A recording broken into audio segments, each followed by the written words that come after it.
Dalam perjalanan kehidupan yang penuh dengan suka dan duka, kita sering mencari makna yang lebih dalam dari setiap peristiwa yang terjadi. Banyak orang menemukan kedamaian dan pencerahan melalui ajaran-ajaran luhur yang telah diwariskan para guru besar, salah satunya adalah Buddha Gautama. Ajaran Buddha bukan hanya sekadar teori, tetapi juga hadir dalam bentuk simbol-simbol yang syarat makna, mengingatkan kita akan kebenaran universal tentang kehidupan, penderitaan, dan pembebasan. Simbol-simbol ini bukan hanya ornamen kosong, melainkan pancaran nilai-nilai luhur yang jika direnungi, dapat membimbing kita menuju pemahaman yang lebih mendalam tentang kehidupan. Setiap kali kita mengunjungi vihara atau altar Buddha, kita akan melihat berbagai benda yang teratur rapi dan tampak indah. Arca Buddha yang duduk dengan wajah penuh kasih, dupa yang mengepul perlahan, lilin yang menyala tenang, bunga-bunga segar, buah-buahan, dan air yang jernih. Benda-benda ini mungkin terlihat sederhana di mata awam, tetapi masing-masing menyimpan pesan kehidupan yang sangat dalam.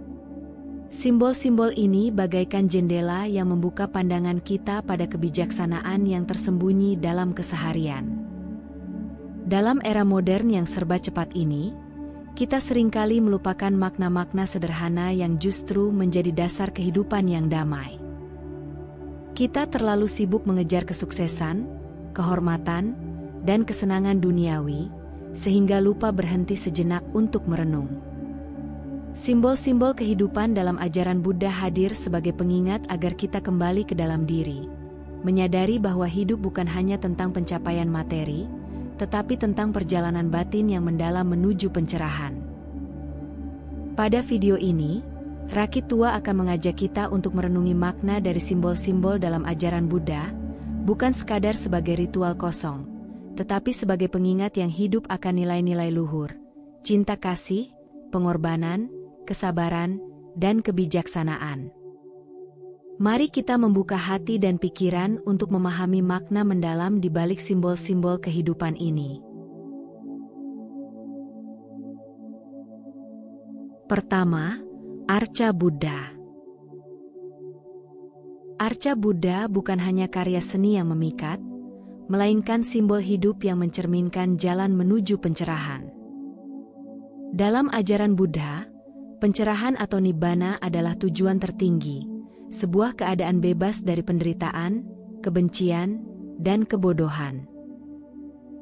Ketika kita memandangi arca Buddha, kita sedang berhadapan dengan wujud nyata dari seseorang yang telah mencapai kedamaian sempurna, tanpa goyah oleh pujian atau celaan, kehilangan atau keberuntungan. Wajah yang tenang dan senyuman yang halus pada arca itu bukanlah kebetulan. Itu adalah cerminan dari batin yang sudah terbebas, hati yang telah selesai dengan dunia.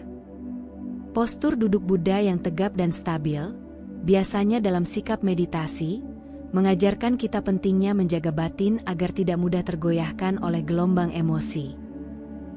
Dalam Dhammapada, Buddha berkata, batin yang terkendali membawa kebahagiaan.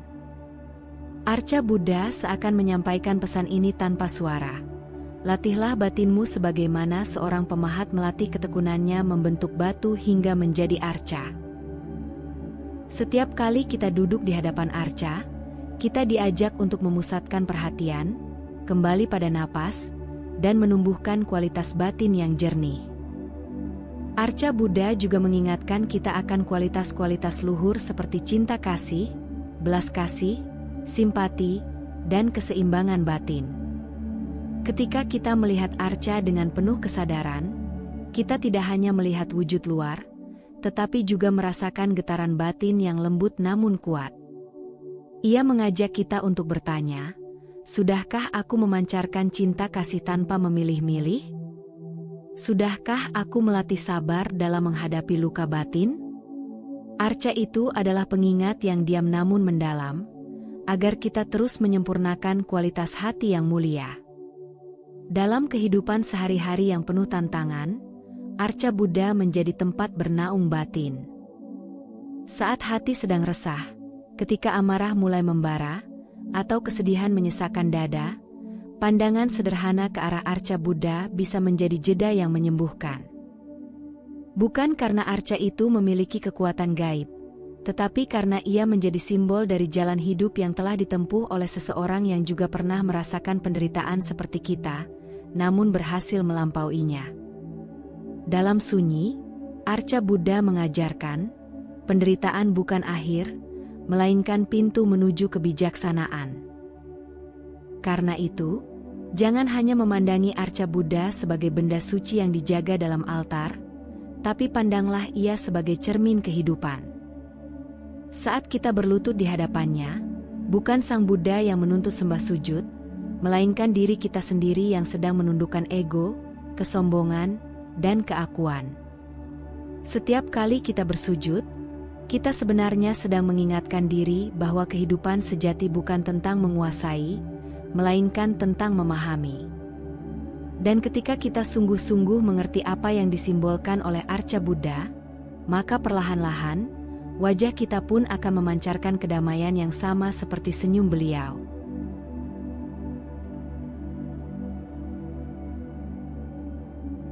Kedua, dupa.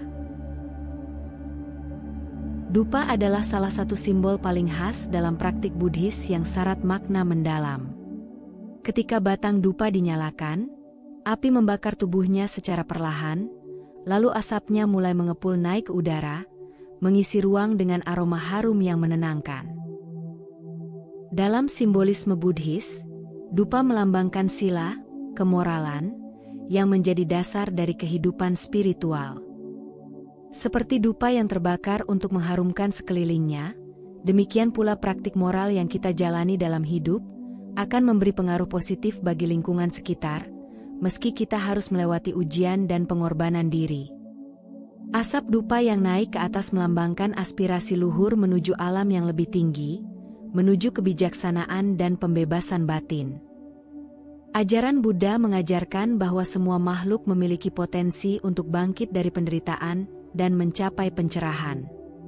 Namun, jalan itu dimulai dari hal-hal kecil yang seringkali luput dari perhatian, seperti berkata jujur, berperilaku baik, dan menjaga pikiran dari niat jahat. Dupa mengingatkan kita bahwa meski tindakan baik kita tampak kecil dan tidak terlihat, seperti harum yang tak tertangkap mata, ia menyebar dan memberi manfaat lebih dari yang kita duga. Ada makna lain yang lebih dalam dari dupa, ketidakkekalan, anicca. Seiring waktu, dupa habis terbakar, batangnya mengecil, asapnya hilang, harumnya pun lenyap. Begitulah juga hidup ini. Semua yang kita miliki, kenikmatan yang kita kejar, dan bahkan tubuh ini, suatu saat akan sirna.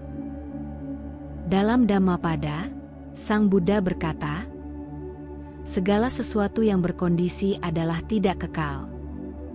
Asap dupa menjadi peringatan lembut bahwa hidup ini adalah momen yang terus berlalu, dan oleh karena itu, jangan menundanya untuk berbuat kebaikan. Jangan menunggu hari esok untuk mencintai, memaafkan, dan memperbaiki diri. Pengorbanan dupa juga mengajarkan nilai kedermawanan. Ia terbakar bukan untuk dirinya sendiri, melainkan untuk memberi harum kepada orang lain. Sebuah pelajaran hidup yang dalam, bahwa kebahagiaan sejati tidak ditemukan dalam mengambil, melainkan dalam memberi.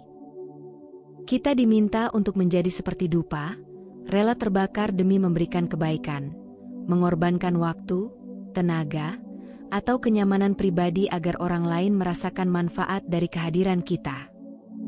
Semakin kita mampu melepaskan keakuan, semakin harum hidup kita di mata dunia dan Dhamma. Maka ketika kita menyalakan dupa dalam ritual Buddhis, jangan sekadar menunggu asapnya naik atau menanti wangi menyebar. Renungkanlah, apa yang bisa kubakar hari ini dalam diriku agar lebih wangi secara spiritual? Mungkin kesombongan, mungkin kemalasan, atau mungkin kemelekatan pada hal-hal duniawi. Dupa mengingatkan kita bahwa kehidupan bukan hanya tentang bertahan, tetapi tentang bagaimana kita memberi makna pada setiap detik yang terbakar. Ketika dupa habis dan abu tersisa, semoga hati kita menjadi lebih lapang, lebih jernih, dan lebih siap menapaki jalan pencerahan bersama Sang Buddha.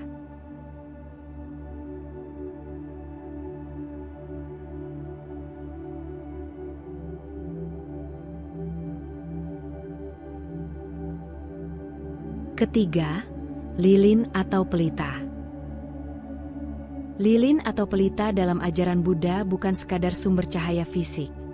Ia adalah simbol yang menyentuh inti kehidupan spiritual, yaitu kebijaksanaan. Ketika api kecil menyala di ujung sumbu, ia mulai memancarkan cahaya yang mengusir kegelapan di sekitarnya. Ini adalah gambaran batin yang tercerahkan, yang mampu menyingkap ilusi dan kebodohan batin, yang selama ini membelenggu makhluk hidup dalam lingkaran kelahiran dan kematian. Dalam kitab suci Tipitaka, Buddha berkali-kali mengajarkan bahwa kebijaksanaan adalah jalan keluar dari penderitaan. Cahaya lilin adalah pengingat bahwa setiap insan memiliki potensi untuk menyalakan cahaya batinnya sendiri. Cahaya dari lilin, meskipun kecil, dapat memberikan kehangatan dan penerangan dalam gelap. Ini menunjukkan bahwa kebaikan tidak perlu besar untuk menjadi berarti. Bahkan satu tindakan sederhana, seperti tersenyum dengan tulus, membantu tanpa pamrih, atau memaafkan dengan hati lapang, dapat menjadi pelita bagi hati yang sedang gelap.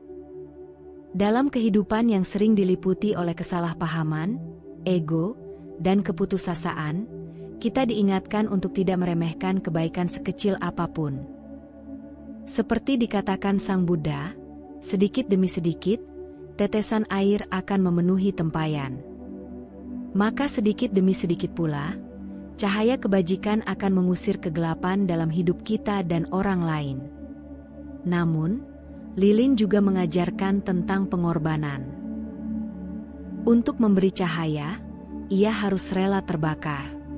Dalam terang yang dihasilkannya, ada tubuh yang perlahan meleleh dan hilang. Ini mencerminkan kualitas cinta kasih dan belas kasih yang tidak hanya merasa, tetapi juga bertindak. Menjadi lilin berarti bersedia memberi terang meski diri sendiri harus melewati kelelahan, tantangan, dan mungkin tidak dihargai. Ajaran Buddha mengajak kita untuk menjadi bodhisatwa dalam kehidupan sehari-hari, hadir dengan kepekaan, berbuat baik tanpa mengharap imbalan, dan setia menyinari bahkan ketika tak ada yang melihat. Selain pengorbanan, lilin juga mengajarkan tentang ketidakkekalan. Apinya menyala hanya sementara, dan lilin pun lambat laun akan habis. Ini adalah perenungan mendalam tentang kehidupan itu sendiri. Hidup kita seperti nyala lilin, singkat, rapuh, dan mudah padam. Karena itu, Buddha menasihati kita untuk tidak lalai, tetapi menjalani hidup dengan kesadaran penuh. Setiap detik adalah kesempatan untuk menyinari, untuk memperbaiki, dan untuk menebar manfaat. Lilin tidak menyia-nyiakan nyalanya. Demikian pula, hendaknya kita tidak menyia-nyiakan waktu hidup yang sangat berharga ini. Ketika kita menyalakan lilin di altar atau dalam upacara Buddhis, momen itu seharusnya menjadi pengingat yang sangat dalam. Apakah aku sudah menjadi cahaya bagi dunia?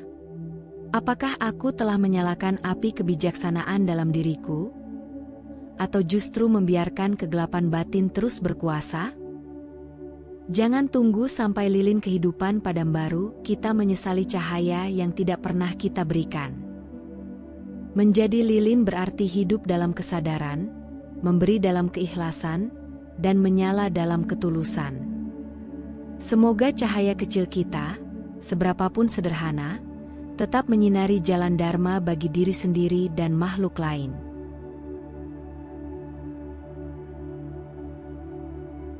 Keempat, bunga.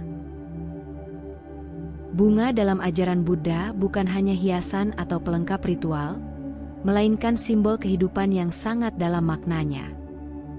Ketika seseorang mempersembahkan bunga ke altar Buddha, itu bukan sekadar tindakan penghormatan, tetapi juga perenungan batin tentang sifat sejati eksistensi.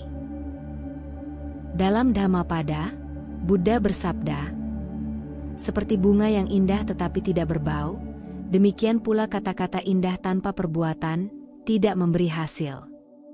Maka bunga menjadi cermin. Apakah kita hanya indah secara lahir, ataukah kita juga harum dalam tindakan nyata? Keindahan bunga yang memikat mata adalah gambaran dari pesona duniawi, hal-hal yang menyenangkan, menggoda, dan sering membuat kita melekat. Namun, keindahan itu tidak abadi. Dalam beberapa hari, bahkan jam, bunga akan layu, warnanya memudar, dan daunnya gugur. Inilah pengingat lembut dari alam bahwa semua yang kita cintai, kita banggakan, bahkan tubuh kita sendiri, akan mengalami kehancuran. Konsep anicca atau ketidakkekalan dalam ajaran Buddha bukan untuk membuat kita putus asa, tetapi agar kita lebih bijak, tidak melekat, dan lebih menghargai setiap momen kehidupan. Meskipun hidupnya singkat, bunga tetap memberikan keharuman dan keindahan. Ini mencerminkan semangat berbagi dan cinta kasih yang tanpa syarat. Bunga tidak memilih kepada siapa ia akan mekar, ia hanya mekar sepenuhnya. Kita diajak untuk menjalani hidup seperti bunga, tidak menunggu sempurna untuk memberi, tidak menanti panjang umur untuk bermakna, tapi hadir utuh di saat ini dengan kebaikan dan ketulusan.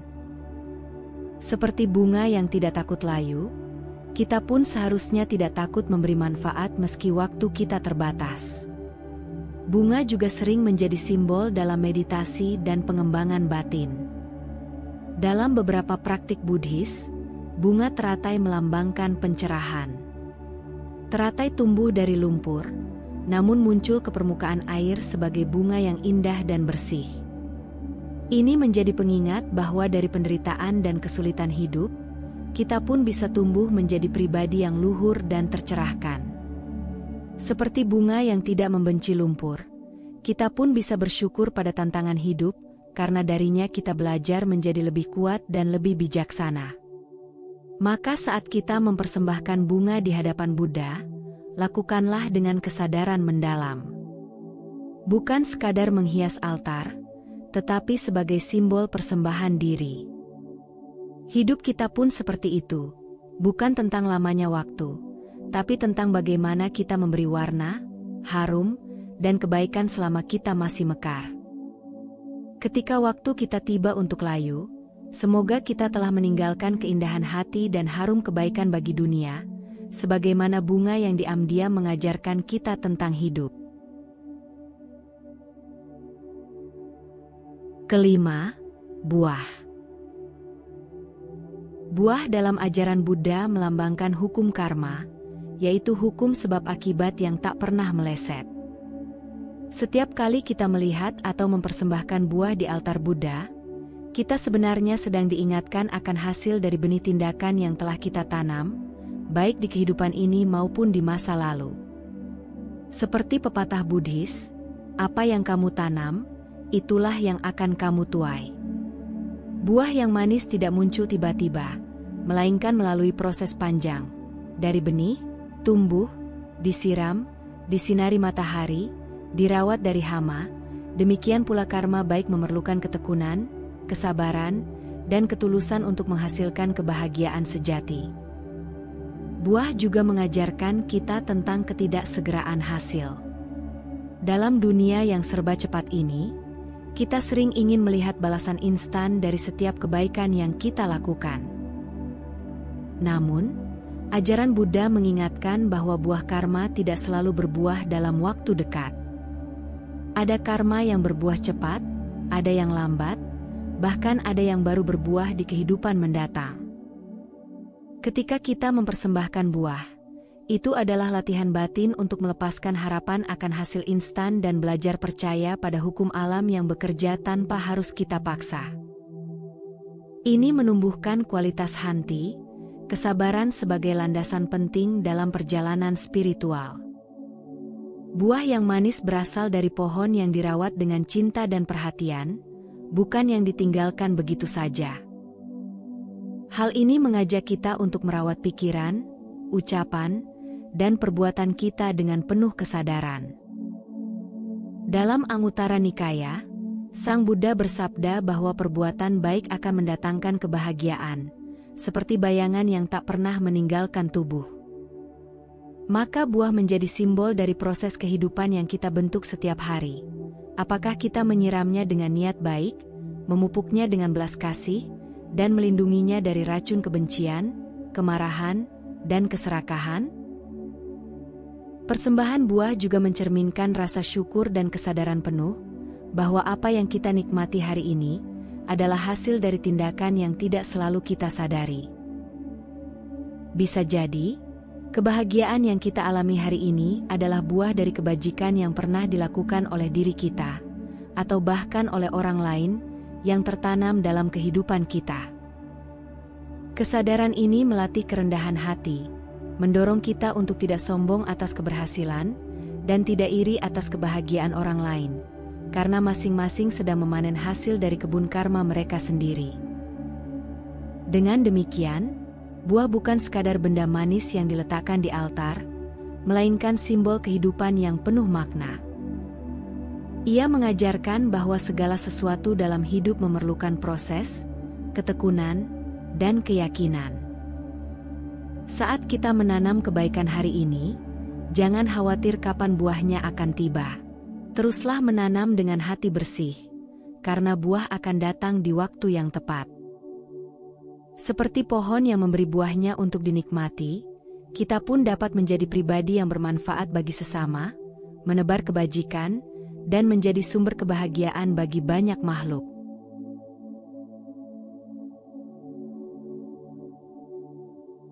Keenam, air. Air adalah simbol universal yang syarat makna dalam ajaran Buddha. Ia mengalir tanpa suara, tetapi memberi kehidupan bagi semua makhluk. Dalam praktik spiritual, air sering digunakan dalam ritual penyucian, mempersembahkan air di altar, hingga digunakan dalam pemberkahan. Semua itu bukan tanpa alasan. Air mewakili kemoralan, kesadaran, dan kebijaksanaan yang menjadi fondasi latihan umat Buddha. Ketika kita memandang air, kita diajak untuk merenung, apakah hati kita sejernih air? Apakah kita bisa menjadi sumber kesejukan dan kedamaian bagi sesama? Salah satu kualitas luhur air adalah kerendahan hati. Air selalu mengalir ke tempat yang lebih rendah, tidak pernah sombong, tidak pernah memilih-milih siapa yang layak menerimanya. Begitulah seharusnya seorang praktisi Dhamma, rendah hati, tidak merasa lebih suci atau lebih baik dari yang lain. Dalam Winaya Pitaka, Sang Buddha menekankan pentingnya humility atau kerendahan hati sebagai dasar dari pertumbuhan spiritual. Tanpa kerendahan hati, seseorang mudah terjebak dalam ego, merasa paling tahu, dan menolak kebenaran yang tidak sesuai dengan pandangan pribadinya. Air juga mengajarkan kesabaran yang luar biasa. Ia tidak memaksa, tetapi dengan ketekunan, ia mampu melubangi batu yang keras. Dalam kehidupan, kita pun dihadapkan pada tantangan yang seolah tak bisa ditembus. Masalah, luka batin, atau ketidakpastian. Tetapi bila kita sabar dan terus mengalir, perlahan-lahan semua itu bisa dilunakkan. Dalam Majjhima Nikaya, Sang Buddha menyampaikan bahwa kesabaran adalah kekuatan sejati. Maka jadilah seperti air, tidak menyerah menghadapi halangan, tetap tenang meski diterpa badai, dan tetap mengalir menuju kebajikan. Kemampuan air untuk membersihkan juga mencerminkan potensi kita untuk menyucikan batin. Air membersihkan debu, lumpur, dan segala kotoran tanpa menyimpan kebencian. Demikian pula kita, sebagai pengikut ajaran Buddha, diajarkan untuk membersihkan hati dari kekotoran batin. Tidak cukup hanya mengetahui Dhamma, kita perlu mempraktikannya dengan sungguh-sungguh agar batin menjadi bening dan jernih. Air tidak pernah menolak kotoran, tetapi ia tetap jernih karena mengalir dan tidak melekat. Maka jangan melekat pada amarah, iri hati, atau kesedihan, biarkan mengalir dan berlalu. Terakhir, air adalah simbol cinta kasih yang memberi manfaat tanpa pamrih. Ia menghidupi tanaman, manusia, hewan, bahkan bumi, tanpa pernah meminta balas jasa. Ini adalah praktik cinta kasih dan welas asih dalam bentuk yang paling murni. Jika kita bisa meneladani air, maka kehadiran kita pun akan menjadi berkah bagi orang lain. Kita tidak perlu menjadi tokoh besar untuk memberi dampak. Cukup menjadi seperti air, tenang, bersih, rendah hati, namun sangat berarti. Ketika mempersembahkan air di altar Buddha, mari bertanya pada diri, sudahkah aku menjadi air bagi dunia ini? Semoga kita terus berlatih hingga hati kita sejernih dan selembut air, mengalir dalam Dhamma, menuju Nibbana. Simbol-simbol kehidupan dalam ajaran Buddha bukanlah sekadar hiasan atau benda mati, melainkan pancaran nilai-nilai luhur yang hidup dan relevan dalam setiap langkah kehidupan kita. Mereka mengingatkan kita bahwa hidup ini singkat, tidak kekal, dan penuh perubahan. Namun, di balik kefanaan itu, tersimpan kesempatan berharga untuk mengisi hidup dengan kebaikan, kasih sayang, dan kebijaksanaan. Ketika kita menyalakan lilin di altar, melihat arca Buddha, atau mencium harum dupa, semoga kita tidak sekadar melakukan ritual, tetapi benar-benar merenungkan pesan kehidupan yang terkandung di dalamnya. Setiap simbol itu bagaikan suara hati yang lembut, mengajak kita untuk berhenti sejenak, merenungi perjalanan hidup, dan bertanya pada diri sendiri, sudahkah aku hidup dengan penuh kesadaran? Sudahkah aku memberikan kebaikan bagi dunia ini, meskipun hanya setetes? Dalam dunia yang penuh hiruk-pikuk, simbol-simbol kehidupan ini menjadi pengingat yang sangat berharga agar kita tidak terjebak dalam keserakahan, kebencian, dan kebodohan. Kita diajak untuk kembali pada kesederhanaan, menumbuhkan cinta kasih tanpa pamrih, dan menghargai setiap momen yang diberikan oleh kehidupan ini. Semoga dengan memahami makna mendalam dari simbol-simbol kehidupan dalam ajaran Buddha, kita dapat menjalani hidup dengan lebih penuh kesadaran, kedamaian, dan kebijaksanaan. Mari kita jadikan setiap langkah kita sebagai persembahan bagi dunia ini, dengan hati yang tulus, tangan yang memberi, dan pikiran yang tercerahkan.